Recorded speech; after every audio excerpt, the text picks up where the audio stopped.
जब जीव का अंतिम समय होता है तो फाइनल समय होता है। आपने जो किया है उसके परिणाम से फाइनल सामने आएगा। अगर आपने अच्छे कर्म किए तो फाइनल अच्छा आएगा, फौरन वो अच्छा चिंतन हुआ, शरीर छूटा, आपकी अच्छी गति हो गई। अगर आपने गंदे आचरण किए तो फाइनल में वही आए, उसी समय वो भाव आएगा, वो आपका अगला जन्म किस योनि में होना है वो उसी समय तो घबरा जाता है।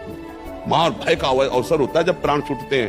प्राण को ऐसे थोड़ी हंसी खेल थोड़ी छोड़ना, बहुत कष्ट होता है। वो कष्ट वाला जीवन वो करता है। जैसे हम माँ के गर्भ में थे, बहुत कष्ट था, अभी किसको ज्ञान है?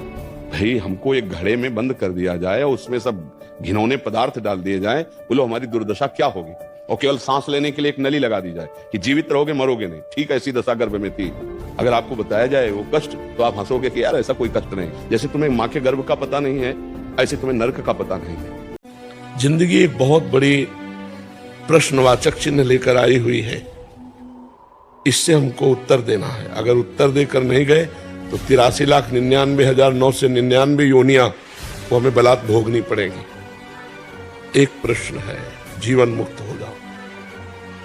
अगर जीवन मुक्त हो गए तो नहीं तो फिर तो चोर, कुत्ता, गधा, नाली का कीड़ा, क्या क्या क्या क्या बनना पड़े। हमारे भाग्य में भगवत प्राप्ति नहीं लिखा होता, वो पुरुषार्थ से किया जाता है।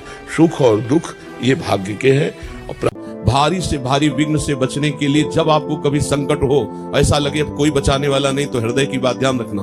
भगवान को बाद में याद करना, पहले भक्त को याद कर लेना, किसी महापुरुष को याद कर लेना। भगवान उसी समय उस विपत्ति की धज्जियां उड़ाते तुम्हें मिलेंगे। ये हमारा हृदय का अनुभव है, पक्का पक्का पक्का। जिस समय कोई भारी विपत्ति हो, किसी महाभागवत को याद कर लेना। ये हमारी गांठ बांध लो बात की, क्योंकि संसार भयावह दुखमय है। जब कभी कोई भारी दुख और कोई निदान न दिखाई दे तो तत्काल किसी महापुरुष का आश्रय लेना अंदर से। हरिराम व्यास जी, स्वामी जी महाराज, हितजू महाराज, सेवक जी महाराज, प्रगट में गुरुदेव, किसी महापुरुष का आप उसी समय देखिएगा। भक्त चरण चिंतन के प्रभाव से समस्त विघ्नों को विध्वंस होते देखा है, परिवर्तन होते देखा। परिवर्तन एकदम अचानक परिवर्तन, बड़े बड़े परिवर्तन देखे हैं। मतलब कैसे तुम्हें बताएं। हृदय में आपको दृढ़ विश्वास राधा वल्लभ लाल जी के प्रति आ जाएगा जिस दिन किसी भक्त के चरणों का दृढ़ आश्रय।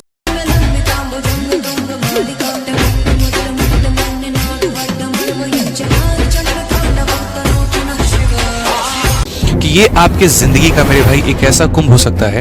कुंभ 12 सालों में आता है और इस बार जो कुंभ का योग बना है ना, वो 12 साल इंटू 12 यानी 144 सालों के बाद में ये कुंभ आया है। ठीक है, अगला जो कुंभ आएगा आज से 144 सालों के बाद में आएगा। तब तक आप और आपकी पीढ़ी क्या पता तब तक जिंदा रहे ना रहे, उसको देख पाए कि ना देख पाए। ठीक है, वो एक अलग विषय हो जाता है। इसलिए जितने बच्चे हैं, मेरा उनसे अनुरोध है कि अगर वो जा सकते हैं, अपने माँ बाप के साथ में जा सकते हैं तो वो जरूर जाए। ठीक है, 1-2 दिनों में कुछ होने वाला नहीं है, लेकिन हाँ मतलब आपको जीवन में एक अलग ही सुख मिलेगा, आपको एक अलग ही शांति मिलेगी, एक अलग ही अच्छी फीलिंग आएगी आपको यहाँ पे। तो जाना चाहिए। हम सब ने भगवान राम के मंदिर तो देखा, वहां पर दूसरा सबसे बड़ा मंदिर कौन सा? हनुमानगढ़ी। आपने हनुमान जी के सैकड़ों हजारों मंदिर देखे होंगे इस देश में। लवकुश का मंदिर देखा है कभी? नहीं। हमारे यहाँ पुत्र का महत्व नहीं है, शिष्य का महत्व है, भक्त का महत्व है। हमारे यहाँ बायोलॉजिकल सक्सेशन का महत्व नहीं है, स्पिरिचुअल सक्सेशन का महत्व है। इसीलिए द्रोणाचार्य के बेटे का स्थान ऊंचा नहीं है, शिष्य का स्थान ऊंचा है। इसीलिए हम हर जगह गुरु शिष्य परंपरा की बात करते हैं, पिता पुत्र परंपरा नहीं होती। भगवान राम का चरित्र इस बात का उदाहरण देता है कि हर जगह आपको हनुमान जी के मंदिर मिलेंगे, वो भी राम से ज्यादा मिलेंगे।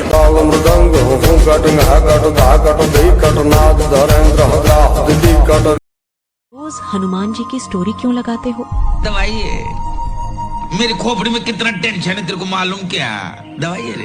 तुम अगर हार गए हो तो कोई देख रहा है, वो ऐसा हराएगा उसे कि चिंता मत करो, तुम चुप रहो, बस तुम चुप रहो, वो जीत जाएगा। जो चुप रहा वो जीत जाएगा।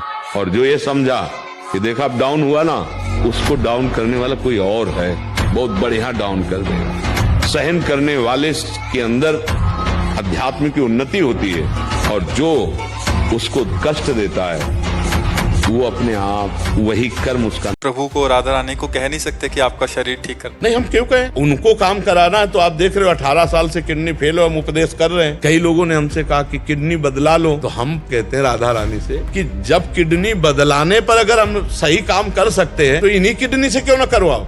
आप तो कर तुम अन्यथा कर तुम हो। अगर हम इस शरीर को प्यार करते तो वो हमें गति ही ना मिलती, और जब उस गति से प्यार किया तो शरीर से प्यार है नहीं। अब ये चाहे आज रखे चाहे 100 वर्ष रख दे, उनकी बात क्या है? अरे वो कहो ऐसी किडनी को 20 वर्ष और चला दें, हमारे अंदर ये नहीं आ सकता शरीर ठीक कर दो। इस शरीर से अब लुभायमान नहीं, ये चाहे चिकना बने और चाहे काला हो जाए और चाहे सड़ जाए चाहे फूल जाए, इससे कोई मतलब नहीं।